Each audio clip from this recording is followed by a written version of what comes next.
The Adventure of the Three Garridebs by Arthur Conan Doyle.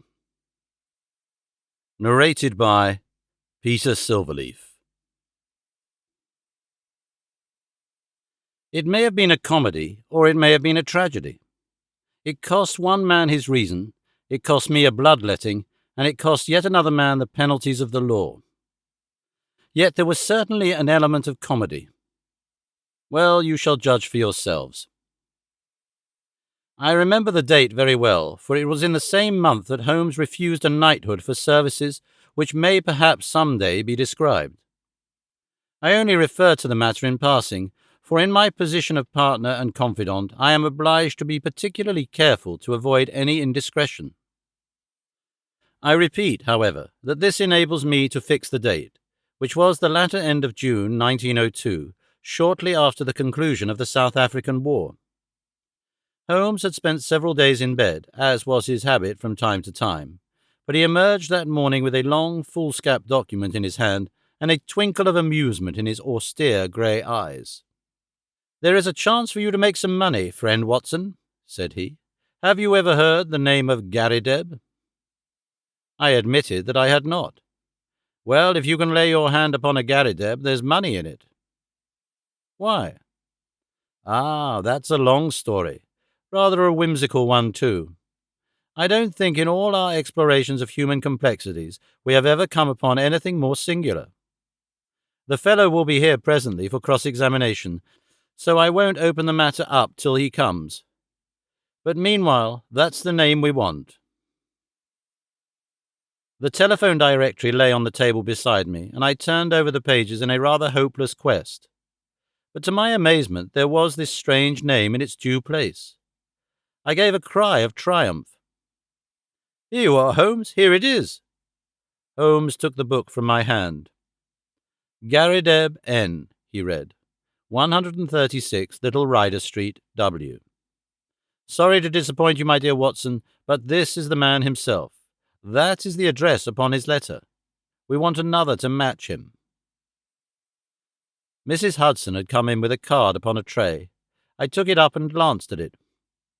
"Why, here it is," I cried in amazement. "This is a different initial. John Garrideb, Counselor at Law, Moorville, Kansas, USA." Holmes smiled as he looked at the card. "I'm afraid you must make yet another effort, Watson," said he. "This gentleman is also in the plot already, though I certainly did not expect to see him this morning. However, he is in a position to tell us a good deal which I want to know." A moment later he was in the room. Mr. John Garrideb, Counselor at Law, was a short, powerful man with the round flesh, clean-shaven face characteristic of so many American men of affairs. The general effect was chubby and rather childlike, so that one received the impression of quite a young man with a broad-set smile upon his face. His eyes, however, were arresting.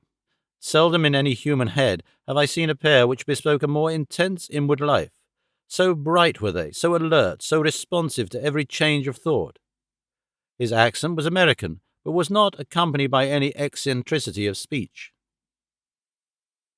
"Mr. Holmes?" he asked, glancing from one to the other. "Ah, yes, your pictures are not unlike you, sir, if I may say so. I believe you had a letter from my namesake, Mr. Nathan Garrideb, have you not?" "Pray sit down," said Sherlock Holmes. "We shall, I fancy, have a good deal to discuss." He took up his sheets of foolscap. "You are, of course, the Mr. John Garrideb mentioned in this document. But surely you have been in England some time." "Why do you say that, Mr. Holmes? I seem to read sudden suspicion in those expressive eyes." "Your whole outfit is English." Mr. Garrideb forced a laugh. "I've read of your tricks, Mr. Holmes, but I never thought I would be the subject of them. Where do you read that?" "The shoulder cut of your coat, the toes of your boots. Could anyone doubt it?" Well, I had no idea I was so obvious a Britisher. But business brought me over here some time ago, and so, as you say, my outfit is nearly all London. However, I guess your time is of value, and we did not meet to talk about the cut of my socks. What about getting down to that paper you hold in your hand?" Holmes had in some way ruffled our visitor, whose chubby face had assumed a far less amiable expression. "Patience, patience, Mr. Garrideb," said my friend in a soothing voice. "Dr. Watson would tell you that these little digressions of mine sometimes prove in the end to have some bearing on the matter. But why did Mr. Nathan Garrideb not come with you?" "Why did he ever drag you into it at all?" asked our visitor, with a sudden outflame of anger. "What in thunder had you to do with it? Here was a bit of professional business between two gentlemen, and one of them must needs call in a detective. I saw him this morning, and he told me this fool trick he had played, and that's why I am here. But I feel bad about it all the same. There was no reflection upon you, Mr. Garrideb. It was simply zeal upon his part to gain your end, an end which is, I understand, equally vital for both of you. He knew that I had means of getting information, and therefore it was very natural that he should apply to me." Our visitor's angry face gradually cleared. "Well, that puts it different," said he. "When I went to see him this morning, and he told me that he had sent to a detective, I just asked for your address and came right away. I don't want police butting into a private matter, but if you are content just to help us find the man, there can be no harm in that." "Well, that is just how it stands," said Holmes. "And now, sir, since you are here, we had best have a clear account from your own lips. My friend here knows nothing of the details." Mr. Garrideb surveyed me with not too friendly a gaze. "Need he know?" he asked. "We usually work together." "Well, there's no reason it should be kept a secret. I'll give you the facts as short as I can make them. If you came from Kansas, I would not need to explain to you who Alexander Hamilton Garrideb was. He made his money in real estate, and afterwards in the wheat pit at Chicago, but he spent it in buying up as much land as would make one of your counties, lying along the Arkansas River, west of Fort Dodge. It's grazing land and lumber land and arable land and mineralized land, and just every sort of land that brings dollars to the man that owns it. He had no kith nor kin, or if he had, I never heard of it, but he took a kind of pride in the queerness of his name. That was what brought us together. I was in the law at Topeka, and one day I had a visit from the old man, and he was tickled to death to meet another man with his own name. It was his pet fad, and he was dead set to find out if there were any more Garridebs in the world.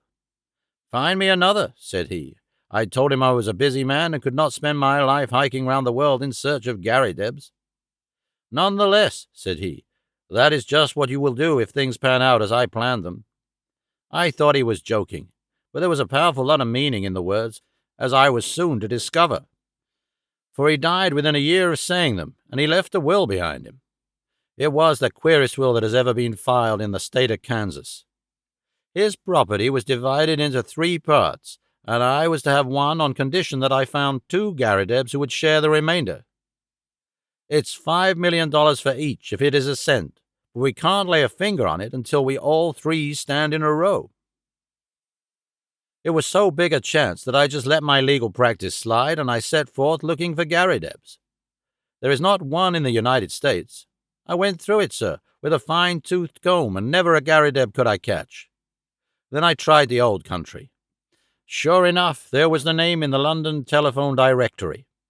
I went after him 2 days ago and explained the whole matter to him. But he is a lone man like myself, with some women relations, but no men. It says 3 adult men in the will. So you see, we still have a vacancy, and if you can help fill it, we will be very ready to pay your charges." "Well, Watson," said Holmes with a smile, "I said it was rather whimsical, did I not? I should have thought, sir, that your obvious way was to advertise in the agony columns of the papers." "I have done that, Mr. Holmes. No replies." "Dear me. Well, it is certainly a most curious little problem. I may take a glance at it in my leisure. By the way, it is curious that you should have come from Topeka. I used to have a correspondent, he is dead now, old Dr. Lysander Starr, who was mayor in 1890. "Good old Dr. Starr," said our visitor. "His name is still honored. Well, Mr. Holmes, I suppose all we can do is to report to you and let you know how we progress. I reckon you will hear within a day or 2. With this assurance, our American bowed and departed. Holmes had lit his pipe, and he sat for some time with a curious smile upon his face. Well? I asked at last. I am wondering, Watson, just wondering. At what? Holmes took his pipe from his lips. I was wondering, Watson, what on earth could be the object of this man in telling us such a rigmarole of lies. I nearly asked him so, for there are times when a brutal frontal attack is the best policy, but I judged it better to let him think he had fooled us. Here is a man with an English coat, frayed at the elbow and trousers, bagged at the knee, with a year's wear, and yet, by this document and by his own account, he is a provincial American lately landed in London. There have been no advertisements in the agony columns. You know that I miss nothing there. They are my favourite covert for putting up a bird, and I would never have overlooked such a cock pheasant as that. I never knew a Dr. Lysander Starr of Topeka. Touch him where you would, he was false. I think the fellow is really an American, but he has worn his accent smooth with years of London. What is his game, then, and what motive lies behind this preposterous search for Garridebs? It's worth our attention, for, granting that the man is a rascal, he is certainly complex and an ingenious one. We must now find out if our other correspondent is a fraud also. Just ring him up, Watson. I did so, and heard a thin, quavering voice at the other end of the line. Yes, I am Mr. Nathan Garrideb. Is Mr. Holmes there? I should very much like to have a word with Mr. Holmes. My friend took the instrument, and I heard the usual syncopated dialogue. Yes, he has been here. I understand that you don't know him. How long? Only 2 days. Yes, of course. It is a most captivating prospect. Will you be at home this evening? I suppose your namesake will not be there. Very good, we will come then, for I would rather have a chat without him. Dr. Watson will come with me. I understand from your note that you did not go out often. Well, we shall be round about 6. You need not mention it to the American lawyer. Very good. Goodbye. It was twilight of a lovely spring evening, and even Little Ryder Street, one of the smaller offshoots from the Edgware Road, within a stone cast of old Tyburn Tree of evil memory, looked golden and wonderful in the slanting rays of the setting sun. The particular house to which we were directed was a large, old-fashioned, early Georgian edifice, with a flat brick face broken only by 2 deep bay windows on the ground floor. It was on this ground floor that our client lived, and, indeed, the low windows proved to be the front of the huge room in which he spent his waking hours. Holmes pointed as we passed to the small brass plate which bore the curious name. Up some years, Watson, he remarked, indicating its discoloured surface. It's his real name, anyhow, and that is something to note. The house had a common stair, and there were a number of names painted in the hall, some indicating offices and some private chambers. It was not a collection of residential flats, but rather the abode of bohemian bachelors. Our client opened the door for us himself and apologized by saying that the woman in charge left at 4 o'clock. Mr. Nathan Garrideb proved to be a very tall, loose-jointed, round-backed person, gaunt and bald, some 60-odd years of age. He had a cadaverous face with the dull, dead skin of a man to whom exercise was unknown. Large round spectacles and a small projecting goat's beard combined with his stooping attitude to give him an expression of peering curiosity. The general effect, however, was amiable, though eccentric. The room was as curious as its occupant. It looked like a small museum. It was both broad and deep, with cupboards and cabinets all round, crowded with specimens, geological and anatomical. Cases of butterflies and moths flanked each side of the entrance. A large table in the centre was littered with all sorts of debris, while the tall brass tube of a powerful microscope bristled up among them. As I glanced round, I was surprised at the universality of the man's interests. Here was a case of ancient coins. There was a cabinet of flint instruments. Behind his central table was a large cupboard of fossil bones. Above was a line of plaster skulls with such names as Neanderthal, Heidelberg, Cro-Magnon printed beneath them. It was clear that he was a student of many subjects. As he stood in front of us now, he held a piece of chamois leather in his right hand, with which he was polishing a coin. Syracusan of the best period, he explained, holding it up. They degenerated greatly towards the end. At their best, I hold them supreme, though some prefer the Alexandrian school. You will find a chair here, Mr. Holmes. Pray allow me to clear these bones. And you, sir, yes, Dr. Watson, if you would have the goodness to put the Japanese vase to one side. You see round me my little interests in life. My doctor lectures me about never going out, but why should I go out when I have so much to hold me here? I can assure you that the adequate cataloguing of one of those cabinets would take me 3 good months. Holmes looked round him with curiosity. But you tell me that you never go out? He said. Now and again I drive down to Sotheby's or Christie's. Otherwise I very seldom leave my room. I am not too strong, and my researches are very absorbing. But you can imagine, Mr. Holmes, what a terrific shock, pleasant but terrific, it was for me when I heard of this unparalleled good fortune. It only needs one more Garrideb to complete the matter, and surely we can find one. I had a brother, but he is dead, and female relatives are disqualified. But there must surely be others in the world. I had heard that you handled strange cases, and that was why I sent to you. Of course, this American gentleman is quite right, and I should have taken his advice first, but I acted for the best. I think you acted very wisely indeed, said Holmes. But are you really anxious to acquire an estate in America? Certainly not, sir. Nothing would induce me to leave my collection. But this gentleman has assured me that he will buy me out as soon as we have established our claim. $5 million was the sum named. There are a dozen specimens in the market at the present moment which would fill gaps in my collection, and which I am unable to purchase for want of a few £100. Just think what I could do with $5 million. Why, I have the nucleus of a national collection. I shall be the Hans Sloane of my age. His eyes gleamed behind his great spectacles. It was very clear that no pains would be spared by Mr. Nathan Garrideb in finding a namesake. I merely called to make your acquaintance, and there is no reason why I should interrupt your studies, said Holmes. I prefer to establish personal touch with those with whom I do business. There are a few questions I need ask, for I have your very clear narrative in my pocket, and I filled up the blanks when this American gentleman called. I understand that up to this week you were unaware of his existence. That is so. He called last Tuesday. Did he tell you of our interview today? Yes, he came straight back to me. He had been very angry. Why should he be angry? He seemed to think that it was some reflection on his honour, but he was quite cheerful again when he returned. Did he suggest any course of action? No, sir, he did not. Has he had or asked for any money from you? No, sir, never. You see no possible object he has in view?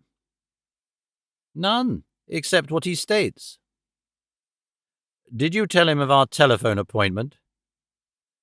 Yes, sir, I did. Holmes was lost in thought.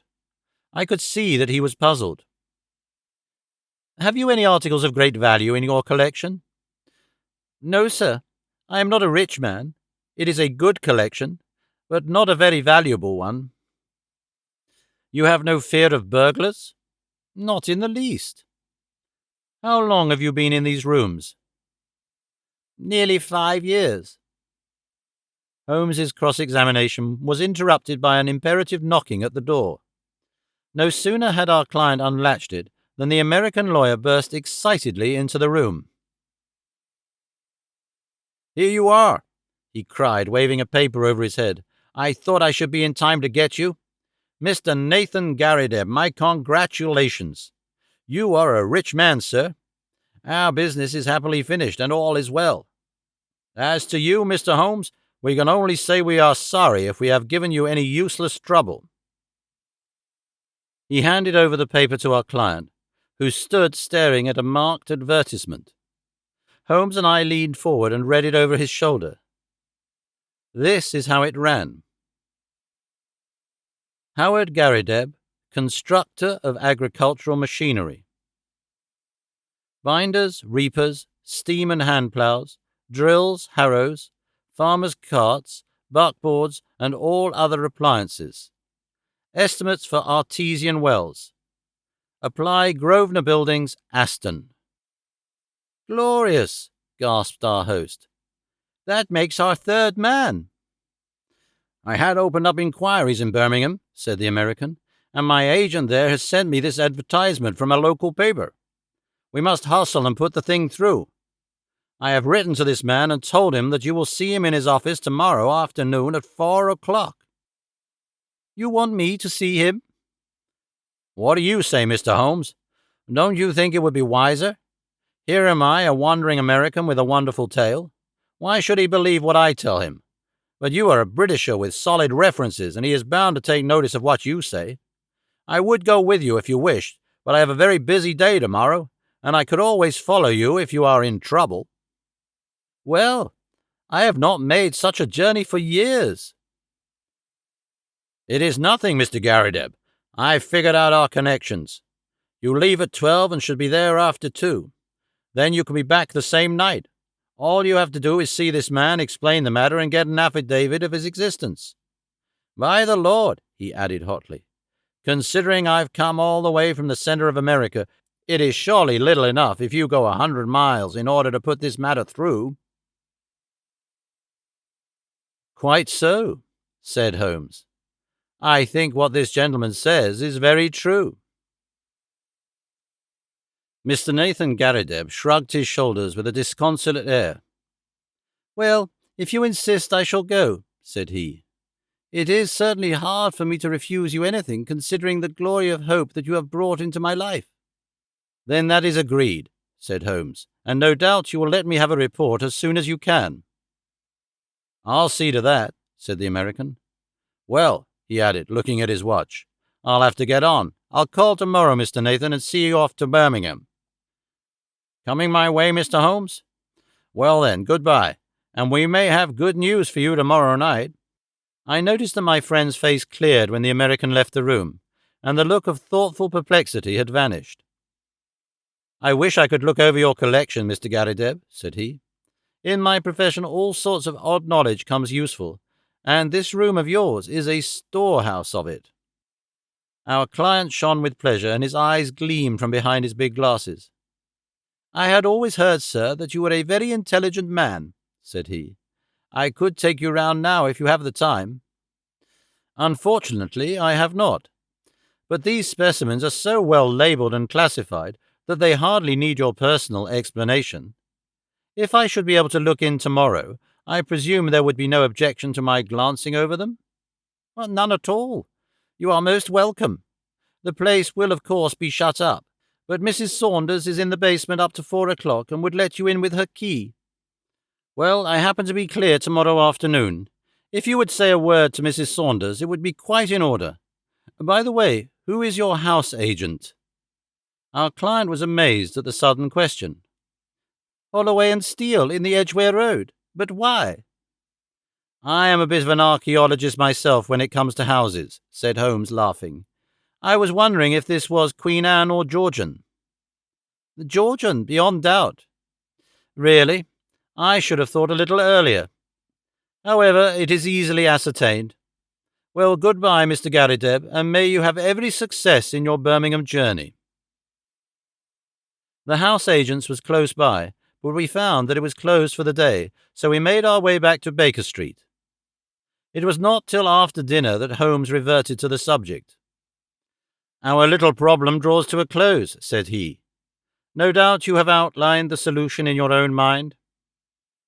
I can make neither head nor tail of it. The head is surely clear enough, and the tail we should see tomorrow. Did you notice nothing curious about that advertisement? I saw that the word plough was misspelt. Oh, you did notice that, did you? Come, Watson, you improve all the time.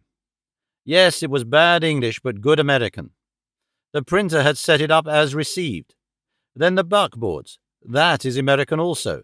The artesian wells are commoner with them than with us. It was a typical American advertisement, but purporting to be from an English firm. What do you make of that?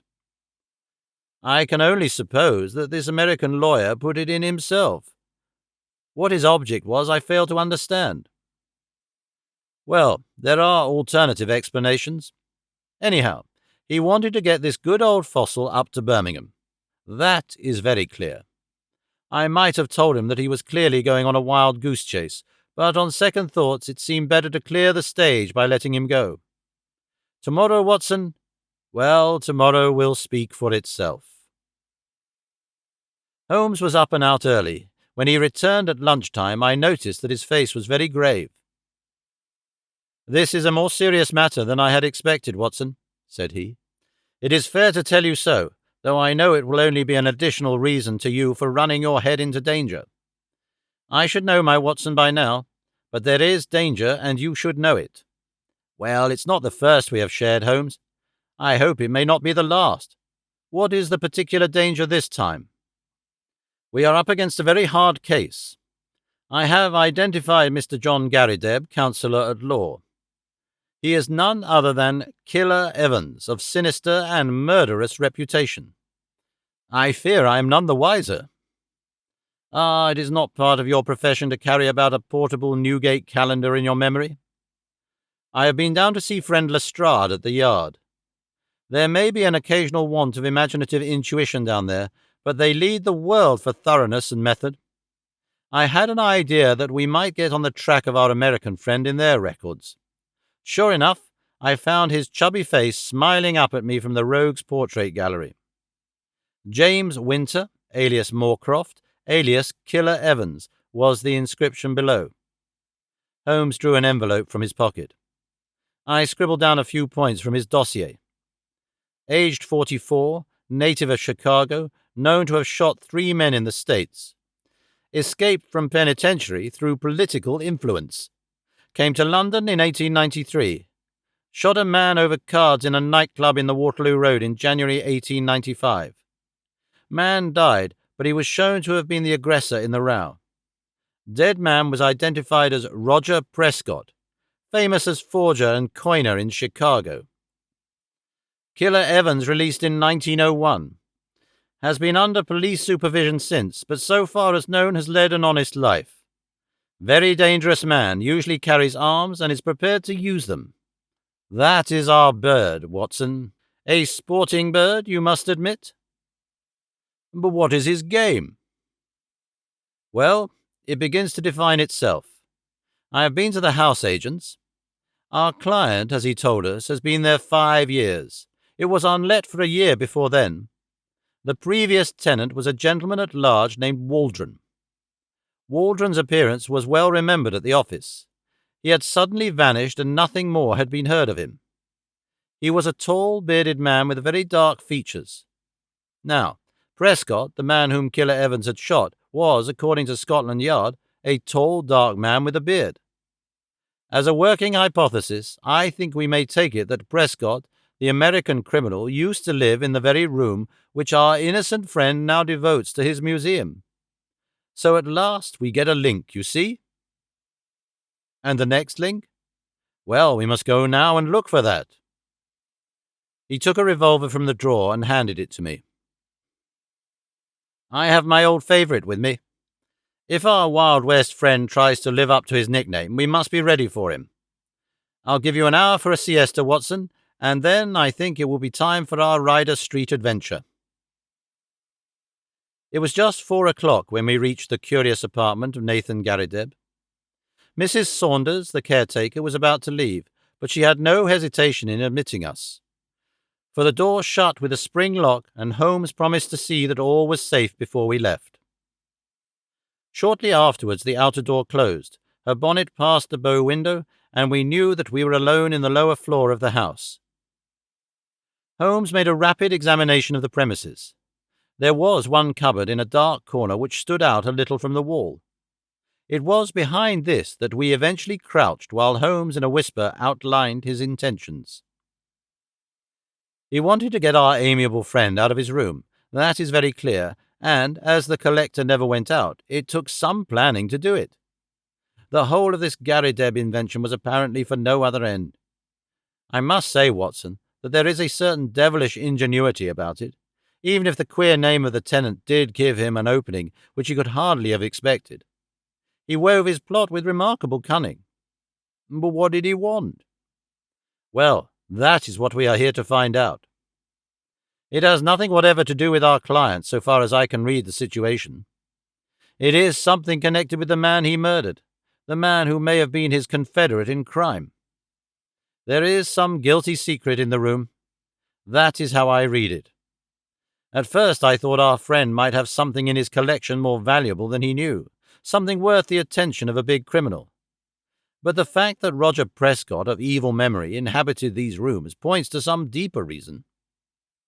Well, Watson, we can but possess our souls in patience, and we see what the hour may bring. That hour was not long in striking. We crouched closer in the shadow as we heard the outer door open and shut.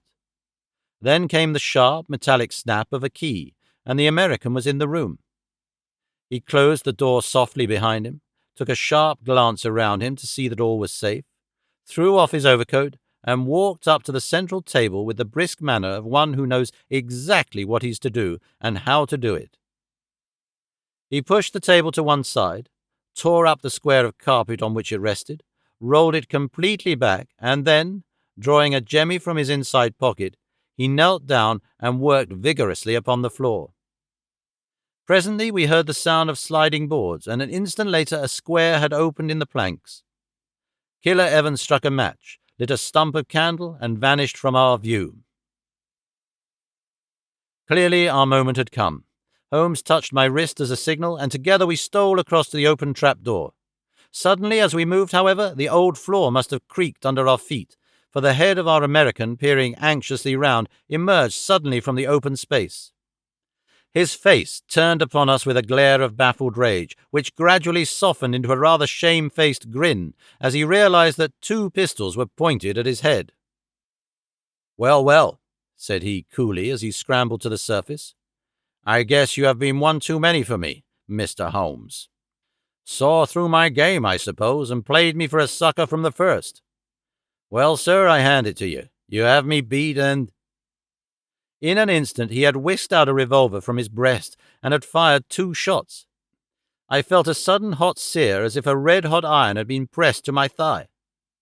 There was a crash as Holmes' pistol came down on the man's head. I had a vision of him sprawling upon the floor with blood running down his face, while Holmes rummaged him for weapons. Then my friend's wiry arms were round me, and he was leading me to a chair. "You're not hurt, Watson. For God's sake, say that you are not hurt." It was worth a wound, it was worth many wounds, to know the depth of loyalty and love which lay behind that cold mask. The clear, hard eyes were dimmed for a moment, and the firm lips were shaking. For the one and only time I caught a glimpse of a great heart as well as of a great brain. All my years of humble but single-minded service culminated in that moment of revelation. "It's nothing, Holmes. It's a mere scratch." He had ripped my trousers with his pocket-knife. "You are right," he cried with an immense sigh of relief. "It is quite superficial." His face set like flint as he glared at our prisoner, who was sitting up with a dazed face. "By the Lord, it is as well for you. If you had killed Watson, you would not have got out of this room alive. Now, sir, what have you to say for yourself?" He had nothing to say for himself. He only sat and scowled. I leaned on Holmes's arm, and together we looked down into the small cellar which had been disclosed by the secret flap. It was still illuminated by the candle which Evans had taken down with him. Our eyes fell upon a mass of rusted machinery, great rolls of paper, a litter of bottles, and, neatly arranged upon a small table, a number of neat little bundles. "A printing press, a counterfeiter's outfit," said Holmes. "Yes, sir," said our prisoner, staggering slowly to his feet, then sinking into the chair. "The greatest counterfeiter London ever saw. That's Prescott's machine, and those bundles on the table are 2,000 of Prescott's notes, worth 100 each, and fit to pass anywhere. Help yourselves, gentlemen. Call it a deal and let me beat it?" Holmes laughed. "We don't do things like that, Mr. Evans. There is no bolt hole for you in this country. You shot this man Prescott, did you not?" "Yes, sir, and got 5 years for it, though it was he who pulled on me. 5 years when I should have had a medal the size of a soup plate. No living man could tell a Prescott from a Bank of England, and if I hadn't put him out he would have flooded London with them. I was the only one in the world who knew where he made them. Can you wonder that I wanted to get to the place? And can you wonder that when I found this crazy boob of a bug hunter with a queer name squatting right on top of it and never quitting his room, I had to do the best I could to shift him? Maybe I would have been wiser if I'd put him away. It would have been easy enough, but I'm a soft-hearted guy that can't begin shooting unless the other man has a gun also. But say, Mr. Holmes, what have I done wrong anyhow? I've not used his plan. I've not hurt this old stiff. Where do you get me?" "Only attempted murder, so far as I can see," said Holmes. "But that's not our job. They take that at the next stage. What we wanted at present was just your sweet self. Please give the Yard a call, Watson. It won't be entirely unexpected." So those were the facts about Killer Evans and his remarkable invention of the 3 Garridebs. We heard later that our poor old friend never got over the shock of his dissipated dreams. When his castle in the air fell down, it buried him beneath the ruins. He was last heard of at a nursing home in Brixton. It was a glad day at the Yard when the Prescott outfit was discovered, for though they never knew it existed, they had never been able, after the death of the man, to find out where it was. Evans had indeed done great service and caused several worthy CID men to sleep the sounder, for the counterfeiter stands in a class by himself as a public danger. They would willingly have subscribed to that soup plate medal of which the criminal had spoken, but an unappreciative bench took a less favourable view, and the killer returned to those shades from which he had just emerged.